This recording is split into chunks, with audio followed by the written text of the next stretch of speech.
Ce que je te partage ici n'a rien d'un jeu ésotérique sorti nulle part. Non. Le système des cartes de la destinée est en réalité très ancien. Certains pensent qu'il vient de Babylone. D'autres parlent encore de traditions cachées, intégrées dans nos jeux de cartes modernes. Mais peu importe d'où ça vient, ce qui est fascinant, c'est sa logique. Il repose sur un nombre clé, le nombre 52.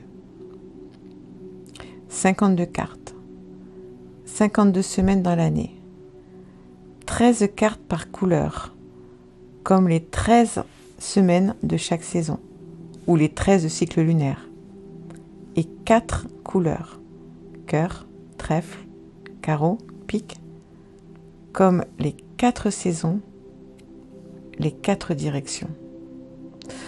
Tout ça n'a rien d'un hasard, car on vit dans un système organisé, et ce système est le reflet vivant de cette organisation. Chaque carte a une énergie, une fréquence, un profil psychologique. Et même si on peut aller plus loin dans l'étude, il suffit souvent de connaître 2 cartes principales. Ta carte de naissance et ton maître planétaire. Rien qu'avec ça, tu peux déjà voir ta vie sous un angle totalement nouveau. Tu peux comprendre certains comportements, certaines forces et certains blocages aussi. Mais ce que je veux te dire, c'est que tu n'es pas une carte, d'accord ? Soyons bien clairs. Moi, je parle de carte, mais tu n'es pas une carte. Tu n'es pas un 2 de carreau ou un 8 de pique ou un as de trèfle. Non, tu es toi.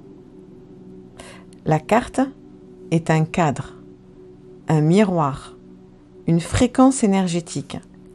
Elle peut t'aider à mieux comprendre ce qui t'anime, à condition que ta station intérieure soit claire, que tes circuits émotionnels soient en état de fonctionner.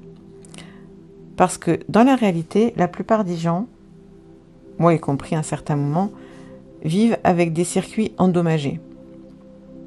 Des blessures d'enfance, des mémoires, des schémas inconscients, et ces interférences, ça brouille le signal. Ça t'empêche d'accéder à la meilleure version de l'énergie que tu portes, de l'énergie que tu es venu incarner. Et c'est pour ça qu'on en parle ici. Pour que tu puisses retrouver ton essence,